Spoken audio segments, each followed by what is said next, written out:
Well, hello, my name is Mary Laymon, and I am the founder and executive director of Tikkun Farm. My husband and I bought it about 10 years ago. It was an abandoned dairy farm in the middle of a neighborhood. It's about 3.5 acres. At the time that we bought it, every building on the property was falling apart. We had an old gutted farmhouse. We had 2 barns that were leaking and were becoming compromised from water damage. We had an old dairy building that didn't have any electric or water in it. And as we prayed about whether or not to purchase the farm, it just felt like God really said to me, yes, I want you to have this property. So we bought it and we began working on renovating it.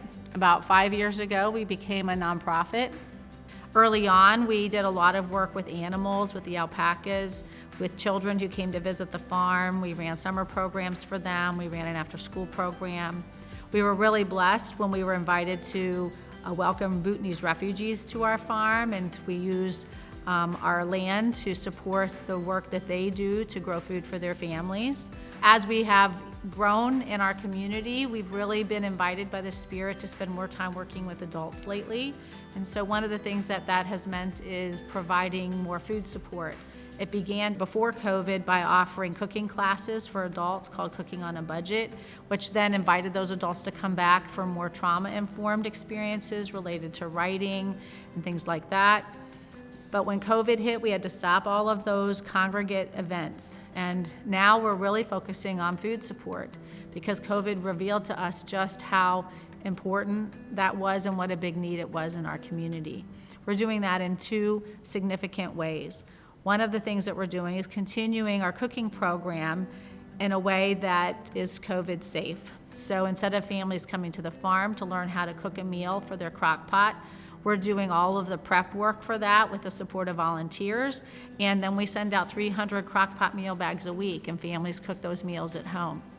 We continue to have surplus food, and the number of people supporting us in offering surplus food to our community has grown from 1 supplier before COVID started to now 20 different people bringing surplus food to the farm.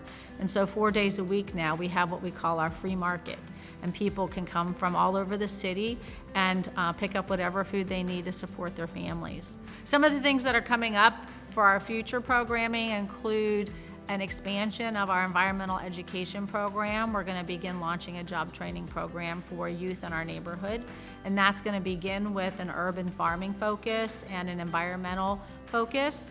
So we'll be training young people to get jobs at places like 80 Acres and other indoor farming facilities in the city, and also to maybe work with the park system.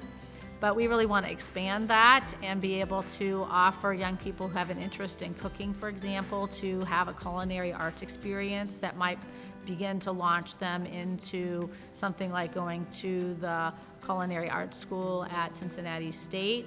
And then we really want to expand that even further to offering training in the building trades, electrical work, plumbing, carpentry, welding. These are areas where there's actually a huge need for more artisans, and not enough folks are trained to do those things. And so we want to begin to make that also available to the young people. Thank you so much for taking the time to listen to Tikkun Farm's story, and I really hope that you'll find a way that you can become part of what the Spirit's doing on our farm. There are many ways to volunteer and support us, and I encourage you to visit us at our website, www.tikkunfarm.com.